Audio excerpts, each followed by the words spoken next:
Allahu Akbar, Allahu Akbar.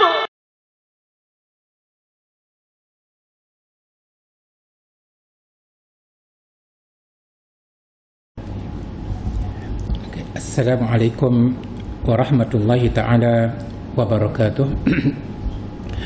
A'udzubillahi minasyaitanirrajim. Bismillahirrahmanirrahim.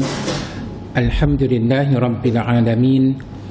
Wassalatu wassalamu ala sayyidina Muhammad as-sadiqil wa'dil amin. Allahumma la ilma lana illa ma 'allamtana innaka antal alimul hakim. Allahumma 'allimna ma yanfa'una وانفعنا بما علمتنا وزدنا علما وأرنا الحق حقا وارزقنا اتباعه وأرنا الباطل باطلا وارزقنا اجتنابه وجعلنا ممن يستمعون القول فيتبعون أحسنه وأدخلنا برحمتك في عبادك الصالحين.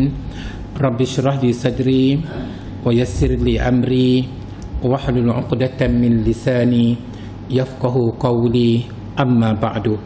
Jadi muliakan dan dikasihi Tuan Imam, Tuan Bilal, seluruh muslimin dan muslimat sekalian, alhamdulillah kita bersyukur kepada Allah Subhanahu wa taala kerana masih lagi diberikan peluang kepada kita untuk meneruskan kehidupan di atas muka bumi ini.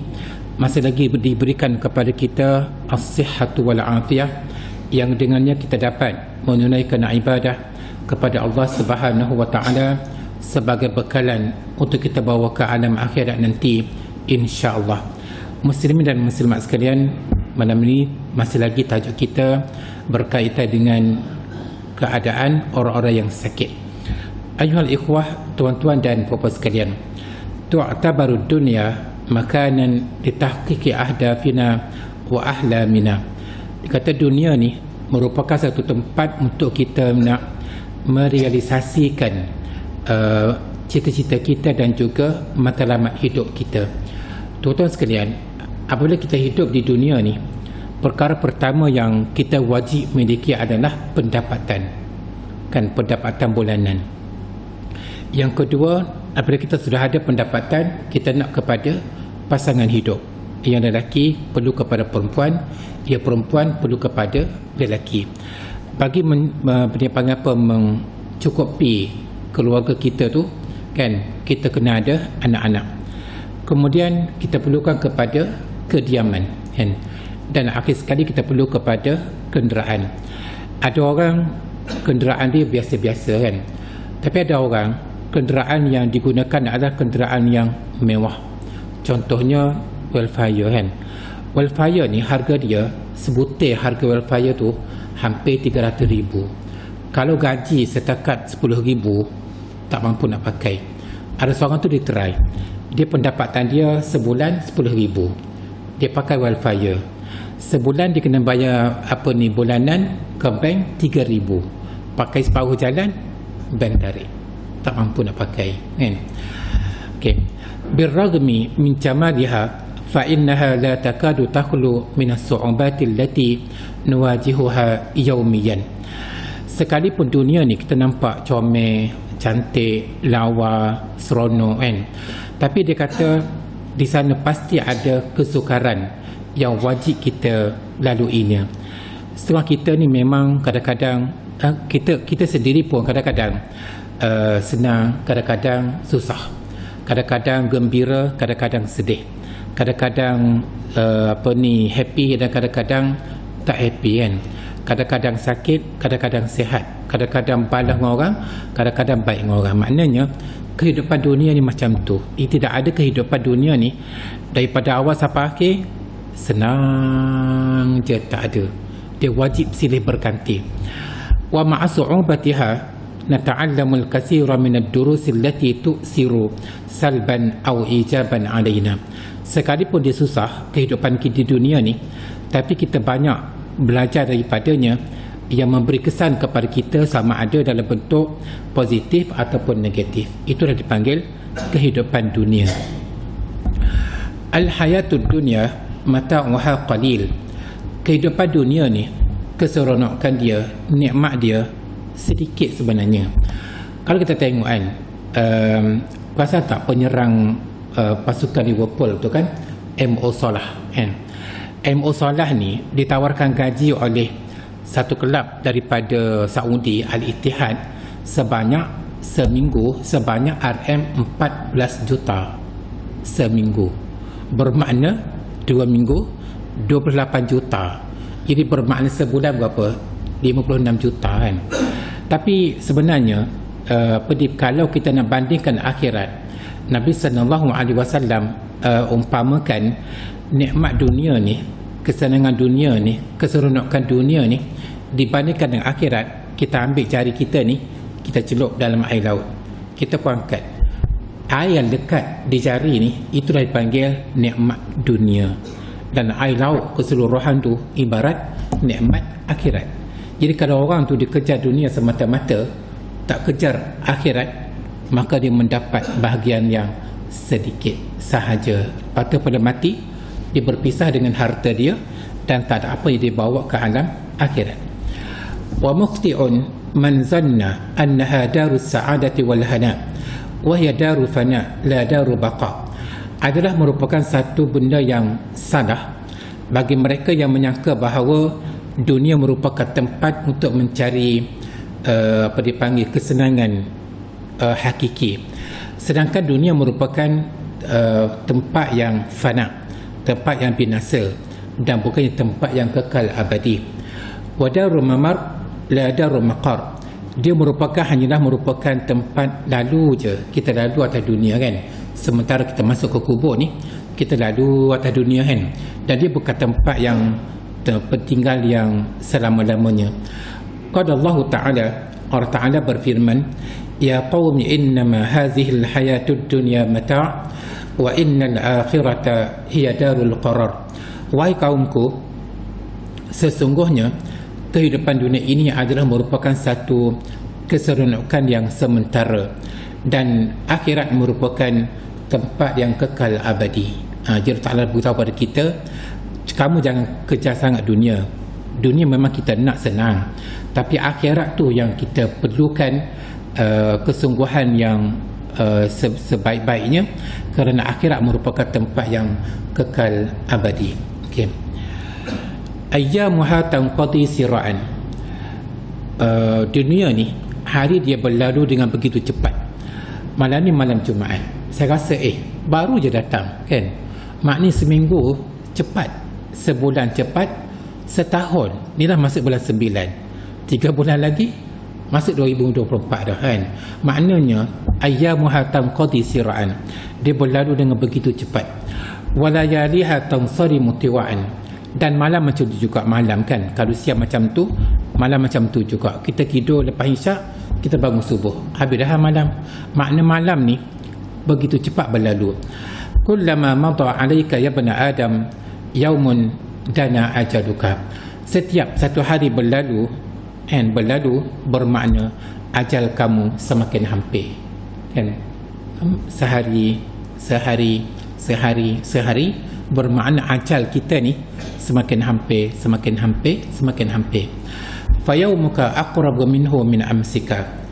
Dia nak bandingkan hari besok dengan hari semalam, mana lebih dekat? Hari besok lebih dekat daripada hari semalam. Hari semalam ni, kemarin ni, kita tak akan jumpa dia sampai bila-bila. Tapi hari besok dipanggil apa? Bahasa Arab panggil kullu atin qarib. Setiap yang akan datang pasti akan dekat. La taghurrannakumul hayatud dunya bizukhrufiha hatta taghfalu an haqiqatiha. Janganlah sekali-kali kamu terpedaya dengan kehidupan dunia, dengan kemewahan dia, sehingga kamu lupa hakikat dunia itu sendiri. Dunia bukanlah tempat untuk kita nak mencari kebahagiaan yang hakiki, tapi kebahagiaan hakiki adalah akhirat sana. Fahiya daru amal la daru jaza.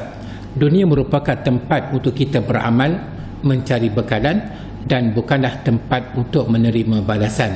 Sedangkan akhirat tempat menerima balasan, dan tak ada lagi tempat beramal di hari akhirat. Innal aqla la yadullu ala anna hadhihi al-hayat ad-dunya la budda an yakuna laha nihayatun kama anna laha bidayatan. Akal menunjukkan kepada kita bahawa kehidupan dunia ini pasti akan berakhir sebagaimana dia bermula. Kita tengok orang lain sekarang ni kan, dia bermula daripada kelahiran, berakhir dengan kematian. Kita juga bermula dengan kelahiran, berakhir dengan kematian. Dunia juga bermula dan akan berakhir. Itu dipanggil makhluk Allah Subhanahu wa taala. Wa annahu sawfa yakun hunaka jazaa wa hisab. Maka di sana di hari akhirat pasti akan berlaku hari perhitungan amal. Amalnya apa yang kita buat atas dunia ni akan dihitung di hari akhirat dan akan berlaku di sana pembalasan.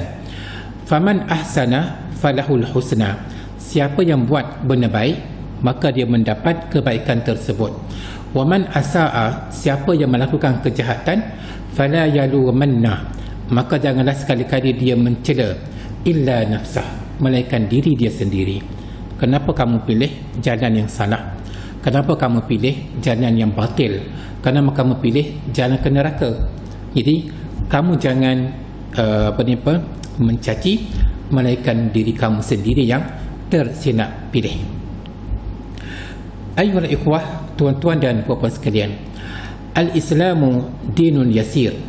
Agama kita ni agama yang mudah, bukan agama yang payah kan? Wa akramallahu ta'ala hazil ummata min khilali ba'd at-ta'at wal qurbat allati ghalabaha yasirun sahlun 'ala al-muslim lakin jazaaha wa thawabaha an tadkhul al-jannata allati arduha as-samawati wal ardu. Kita tengok kan, amalan kita lakukan ini bukan banyak pun. Contoh dia sembahyang dalam sehari 5 kali je kan, tapi balasan dia syurga kan. Kita puasa dalam setahun berapa kali, berapa hari? 30 hari je kan. Daripada 365 hari tu kita hanya perlu puasa yang wajib 30 hari je, tapi balasan dia syurga. Kita tunaikan haji kan, tunaikan haji ni berapa hari je kan, daripada hari ke-8 sampai hari ke dalam lebih kurang dalam 5 hari 6 hari kan, tapi balasannya adalah syurga kan. Kita baca Quran sehari berapa juzuk? Sikit je kita baca, tapi ganjaran pahalanya adalah banyak. Itu dipanggil al-Islamu dinun yasir. Agama kita adalah agama yang mudah, tapi balasannya adalah sungguh istimewa.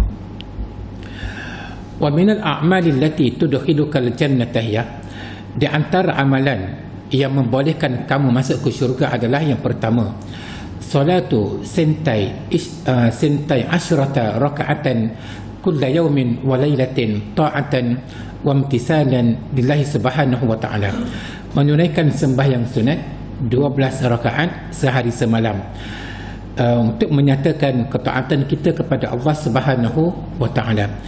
Jadi sembahyang 12 rakaat ini sebagaimana kita bincang sebelum ini, iaitulah sembahyang sunat rawatib yang menjadi dipanggil apa, muakkadah. 4 rakaat sebelum zuhur, 2 rakaat selepas zuhur, 2 rakaat selepas maghrib, 2 rakaat selepas isyak, dan 2 rakaat sebelum subuh kan. Wa qala Rasulullah sallallahu alaihi wasallam, Rasulullah sallallahu alaihi wasallam bersabda, ma min 'abdin muslim yusalli lillahi ta'ala kulla yawmin sintai asyrata raka'atan tatawwa'an ghayra al-fariḍah illa banallahu lahu baitan fil jannah.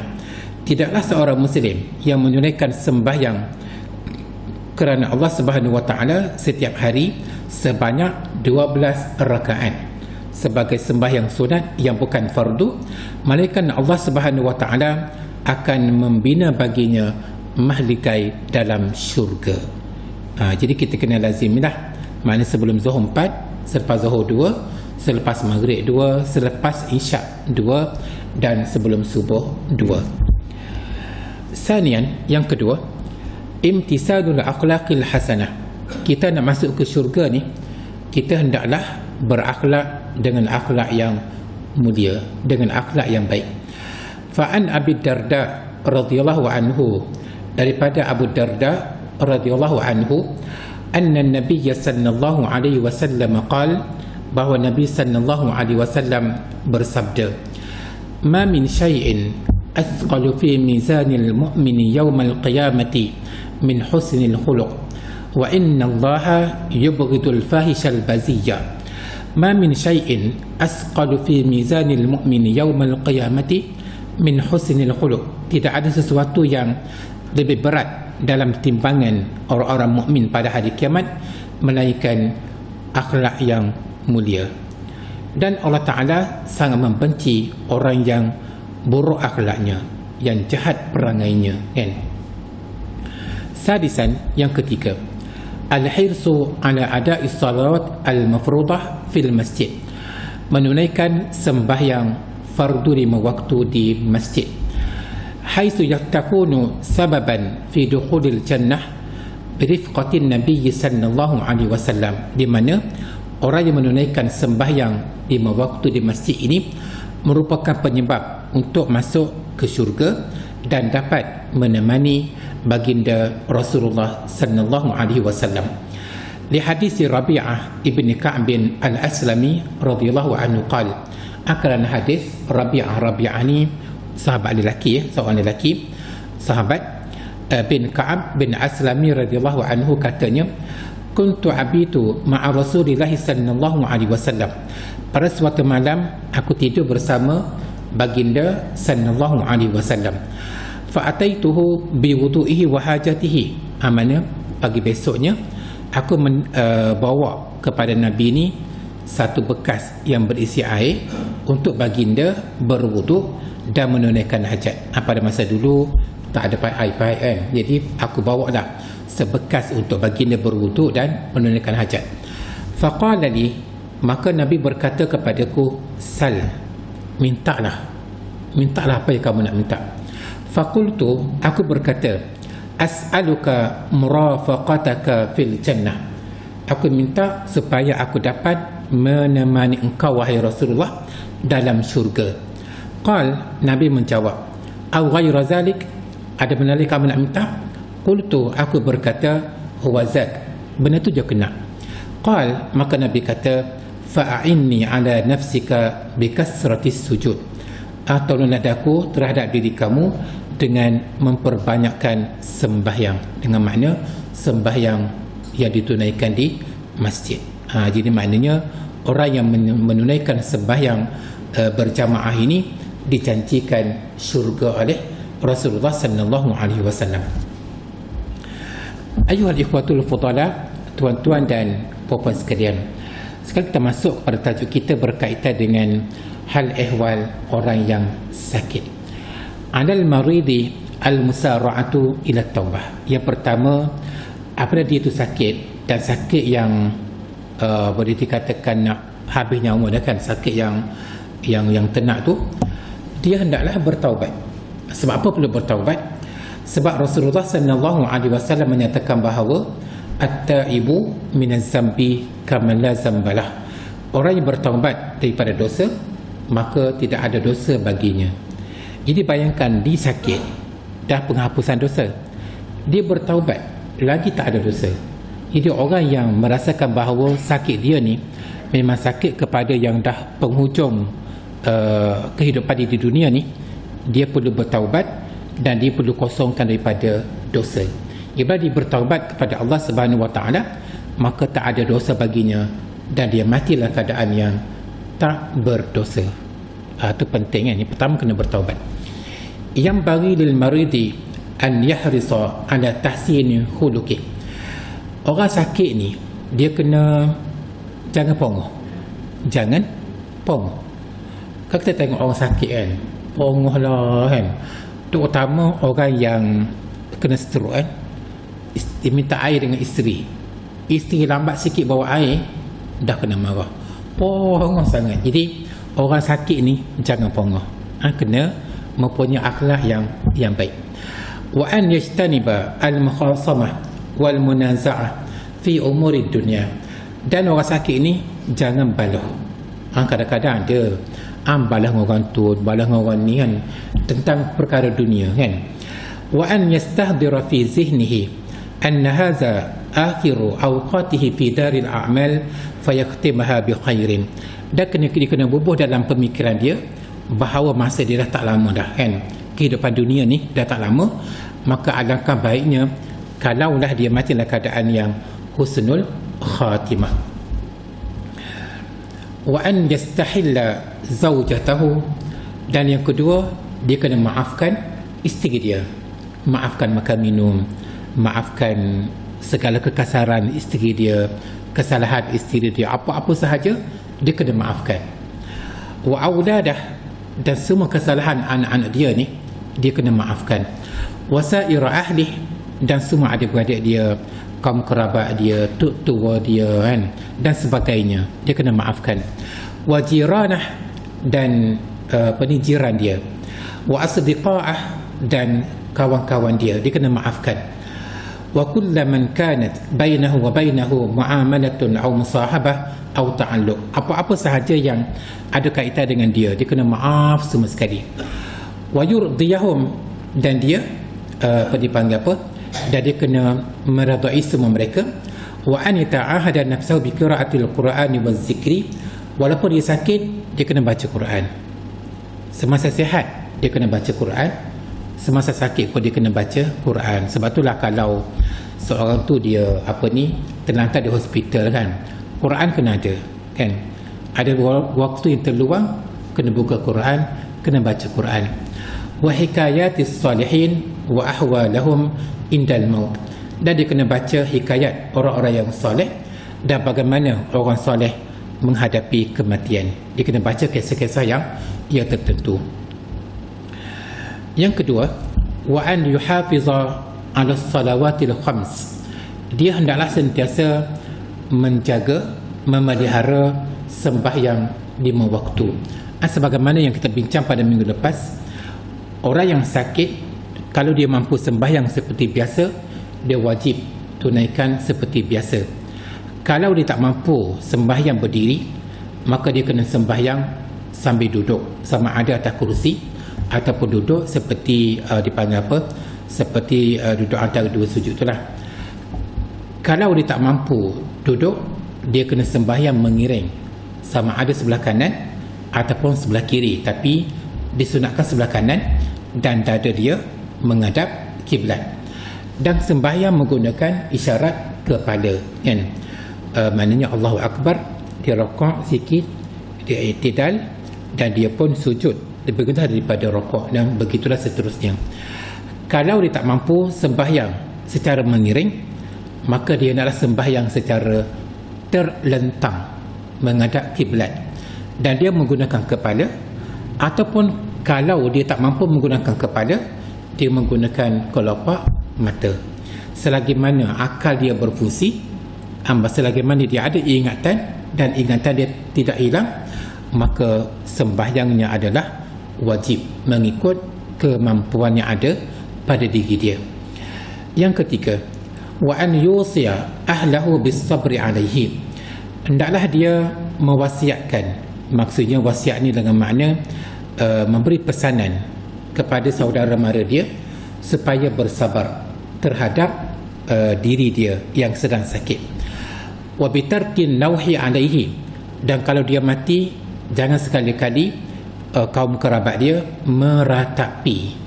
Bayangkan kita hidup suami isteri dah 30 tahun, dah serasi kan, dah tak boleh nak berpisah, tiba-tiba pasangan kita mati kan, memang sedih, tapi janganlah sampai meratapi si mayat. Wa kaza iksarul buka, dan begitu juga jangan sekali-kali menangis yang teramat sangat. Contoh dia mati je menangis kerana terlalu sedihan. Cuma insyaAllah pada minggu depan kita ada satu tajuk berkaitan dengan apakah hikmat daripada lupa. Kalau kita tak lupa kan, bayangkan pada hari pertama isteri kita meninggal dunia, kita terlalu sedih. Kalau perasaan sedih tersebut tak hilang selama setahun, kita menangis setiap hari, tak normal kehidupan kita. Jadi pada minggu depan insyaAllah kita akan bincang dah apakah hikmat daripada lupa kan. Bayangkan Abang Noor kan, hari pertama sedih, hari kedua kurang, hari ketiga kurang, hari keempat, lepas seminggu, lepas sebulan memang kurang, semakin lama semakin semakin kurang kan. Itu dipanggil nikmat lupa. Kalau tak ada nikmat lupa, memang sedih sepanjang hidup, tak boleh nak lupa. Bayangkan, itu dipanggil nikmat lupa kan. Wa yata'ahada bid-du'a ilahu. Jadi maknanya dia kena minta kepada saudara mara dia, tolong doakan supaya dia cepat sembuh. Walil mar'i an yuzakkira al-marida bit-taubah. Kita yang sihat ni kan, kita kena beritahu kepada si pesakit supaya dia ni bertaubat, istighfar, supaya segala dosa tu terpadam. Wa bi ahsani a'malihi, dan memperelokkan akhlak dia, hatta la yaqnata min rahmatillah, supaya dia ni tidak putus asa daripada rahmat Allah. Dia sakit, dia kena minta dengan Allah Subhanahu wa taala supaya disembuhkan. Wa 'alal maridi an yatruqa bab Allah azza wa jalla fi talab asy-syifa wa khassatan fi sulusul lailil akhir. Walaupun kita sakit, tapi kita kena bangun juga 1/3 malam yang akhir. Pada waktu tersebut, kita bangunlah menunaikan sembahyang sunat tahajudnya, sembahyang sunat taubatnya, sembahyang sunat sebagainya. Dan pada waktu itulah kita mohon kepada Allah Subhanahu wa taala supaya penyakit yang kita hadapi ini disembuhkan oleh Allah Subhanahu wa taala. Yang keempat, al-iksaru minas sadaqah 'alal marid. Katakanlah yang sakit itu adalah suami kita, isteri ni, dia kena sedekah. Dia kena sedekah kepada fakir miskin. Sedekah tersebut diniatkan supaya penyakit suami dia tadi disembuhkan kan? Ataupun yang sakit itu adalah isteri, jadi suami tadi kena sedekah duit, sama ada masjid ke, orang fakir miskin ke, orang yang berhajat ke, orang yang berhutang ke, dia bagi duit sedekah tadi dan niatkan dalam hati untuk kesembuhan isteri dia. Sebab apa? Sebab Rasulullah sallallahu alaihi wasallam bersabda, dawu mardakum bis sadaqah. Ubatilah, rawatilah pesakit di kalangan kamu dengan bersedekah. Kita biasanya kalau orang sakit ni, kita panggil apa? Kita panggil orang solat hajat kan? Itu di antaranya. Tapi jarang orang maklum pada kita, orang beritahu pada kita hadis Nabi sallallahu alaihi wasallam, dawu mardakum bis sadaqah. Ubatilah pesakit di kalangan kamu dengan sedekah. Maknanya kita bagi sedekah, kita niat dalam hati kita, sedekah ini adalah untuk penyembuhan penyakit suami saya, contohnya kan. Al-maridu yuktabu lahu ma kana ya'malu wa huwa sahih. Okey, katakanlah orang tu dia sakit dan terlantar di hospital, tak boleh nak pergi masjid. Bagaimana sembahyang dia? Kan, dia sembahyang seorang diri atas katil.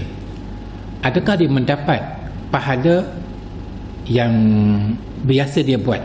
Kalau masa dia sihat, dia datang masjid, kan pahalanya 27 kali ganda daripada sembahyang seorang diri. Apabila dia sembahyang atas katil, sekarang ni dia sakit, adakah dia mendapat pahala seorang diri ataupun dia mendapat pahala berjamaah? Nabi sallallahu alaihi wasallam bersabda, "Iza marida al-'abdu aw safara kutiba lahu mislu ma kana ya'malu muqiman sahihan." Iza marida al-'abdu, apabila seorang tu dia sakit, aw safara ataupun dia bermusafir, kutiba lahu, dicatat baginya mislu ma kana ya'malu muqiman sahihan, sebagaimana dia sihat dan sebagaimana dia tidak bermusafir. Maknanya orang yang sakit semasa dia sihat, dia datang masjid, dia mendapat pahala berjamaah. Apabila dia sakit, dia sembahyang seorang diri di hospital, maka pahalanya adalah pahala berjamaah. Itu pentingnya kita faham. Begitu juga orang yang bermusafir, katakanlah dia musafir ke Kuala Lumpur kan, dia sembahyang seorang diri je kan, di hotel kan, tapi pahalanya adalah pahala berjamaah. Sebab semasa dia di kampung, memang dia sentiasa bersembahyang berjamaah, jadi pahalanya tak putus. Okey. Ayuhal ikhwah, tuan-tuan dan puan-puan, yajibu 'alal maridi an yusalliya kulla salatin fi waqtiha. Orang sakit ni dia wajib menunaikan sembahyang pada setiap waktu. Masuk waktu zuhur, sembahyang zuhur. Masuk waktu asar, sembahyang asar. Masuk waktu maghrib, sembahyang maghrib, dan begitulah seterusnya. Fa in syaqqa 'alaihi fi'lu kulli salatin fi waqtiha falahul jam'u. Tapi kalau sekiranya dia ada masyaqqah, dia ada kesukaran kan untuk menunaikan sembahyang pada setiap waktu, maka dia boleh jamak.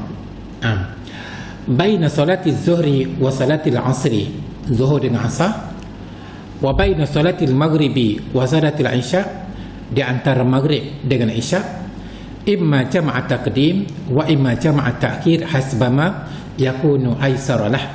Sama ada sembahyang jamak takdim ataupun sembahyang jamak takhir, mengikut kesenangan baginya. Cuma tak boleh nak qasar. Sebab apa?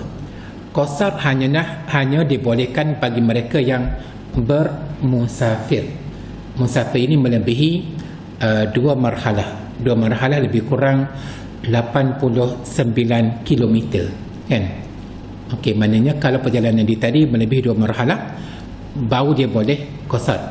Tapi jamak dalam keadaan orang sakit, dia boleh jamak. Maknanya katakanlah masuk waktu zuhur, dia kata aku tak larat nak sembahyang zuhur, mudah-mudahan aku tidur dahulu, aku sedar kembali, maka aku nak sembahyang zuhur dalam waktu asar, boleh. Katakanlah masuk waktu maghrib, dia kata aku nak sembahyang jamak takdim, sebab selepas sembahyang aku nak tidur awal, maka dibolehkan dia sembahyang maghrib dahulu, kemudian isyak, kemudian dia boleh rehat. Okey.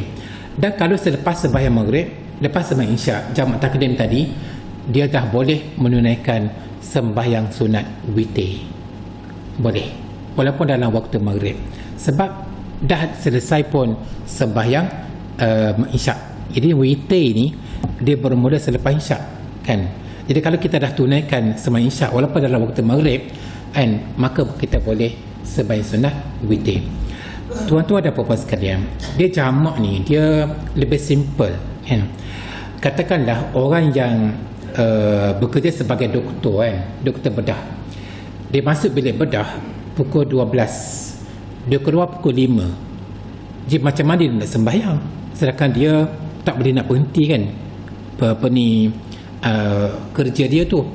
Maka dia boleh jamak, maknanya dia dihimpunkan sembahyang maghrib ke dalam waktu asar. Seorang pelajar, dia menghadapi peperiksaan, katakanlah peperiksaan tersebut bermula pukul 4, habis pukul 7.30 kan. Macam mana dia nak sembahyang asar kan? Maka dia boleh sembahyang jamak takdim, mana dia sembahyang zuhur dan dia sembahyang asar sekaligus, sebab dia ada masyaqqah kan. Seorang yang dipanggil dalam perjalanan, dia naik kapal terbang daripada KLIA waktu maghrib, maka dia berniatlah aku himpunkan maghrib ke dalam waktu isyak. Tiba-tiba sampai di airport Penggalan Cepa, anak dia pergi ambil, balik kampung Lundang. Sampai di Lundang, mak ayah dia kata, aku ni tak sembahyang lagi maghrib, sedangkan dah sampai kat rumah. Macam mana? Macam mana maghrib tadi? Okey, qasar tak boleh sebab dah habis perjalanan. Tapi jamak boleh. Jamak boleh. Maknanya sebab dia dah niat dia nak jamakkan, himpunkan maghrib ke dalam waktu isyak. Jadi bermakna sembahyang maghrib tadi dibolehkan sembahyang dalam waktu isyak. Apabila dia sampai di rumah pada waktu isyak biasa 4 rakaat kan, sebab waktu dia dah sampai kat rumah dah. Cuma maghrib tadi dah kita niat kita nak jamak je lah, maka dibolehkan. Sama ada kita nak sembahyang isyak dahulu 4 rakaat, lepas bagi salam kita pun sembahyang maghrib 3 rakaat, boleh. Ataupun kita sembahyang maghrib 3 rakaat dahulu dan kita sembahyang isyak 4 rakaat kemudian pun boleh. sebab dipanggil jamak takhir. Jadi yang tak bolehnya adalah apa dipanggil qasar, daripada 4 menjadi 2 tak boleh lah, sebab perjalanan sudah tamat. Soalan yang kedua berkaitan dengan jamak. Katakanlah orang tu dia nak bermusafir ke Kuala Lumpur kan, tiba-tiba masuk waktu maghrib, tiba-tiba masuk waktu zuhur, dia pun kata zuhur dah masuk ni, kat rumah lagi, dia pun nak sembahyang jamak kat rumah, boleh ke tidak? Tak boleh, sebab dia wajib keluar daripada pekan tu, katakanlah kapal undang kan, nak ibas kan, sampai di Lemas Sirih, dah boleh. Jadi selagi mana dia berada di rumah, dia tak boleh nak sembahyang jamak ataupun qasar, sebab dia belum lagi keluar daripada kampung dia. Tapi ala balik, tak apa. Jadi katakanlah kita ni, tu penting kita ada ilmu kan. Kalau kita tidak ada ilmu, katakanlah ala balik daripada Gua Musang tu, hujan lebat kan, nak berhenti nak sembahyang jamak di Macang, hujan lebat ni payah ni kan, dengan anaknya, dengan kita, letih dan sebagainya. Kita pun bawa kereta sampai kat rumah, kita beritahu kepada isteri kita dah sampai kat rumah. Isteri kita tanya, macam mana sembahyang maghrib tadi? Ustaz kata boleh jamak. Boleh, sebab dalam fiqh manhaji pun ada sebut kan. Jadi kita mazhab Syafi'i ini, dalam mazhab Syafi'i pun ada menyatakan dibolehkan apabila kita dah sampai di rumah kita.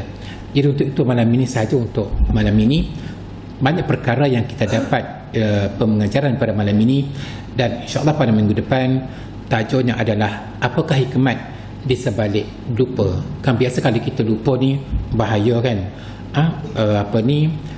tak ingat duduk mana kunci kereta, sudah cari sebetul rumah kan. Dan ada doa yang perlu kita pelajari apabila kita tak jumpa cari sesuatu, bacalah doa tersebut, insya-Allah jumpa barang. Tapi di sebalik lupa tersebut, apakah nikmat, apakah hikmat, insya-Allah kita akan bincang pada minggu depan. Aqulu qawli hadza wa astaghfirullahal azim li wa lakum. Wassalamualaikum warahmatullahi taala wabarakatuh. Bismillahirrahmanirrahim. Allahumma arhamna bil Qur'an waj'alhu lana imaman wa nuran wa hudan wa rahmah. Allahumma zakkirna minhu ma nassina wa 'allimna minhu ma jahilna warzuqna tilawatahu ana al-layli wa atrafan nahar waj'alhu lana hujjatan ya rabbal alamin. Wa sallallahu ala sayyidina Muhammad wa ala alihi wa sahbihi wa sallam walhamdulillahi rabbil alamin.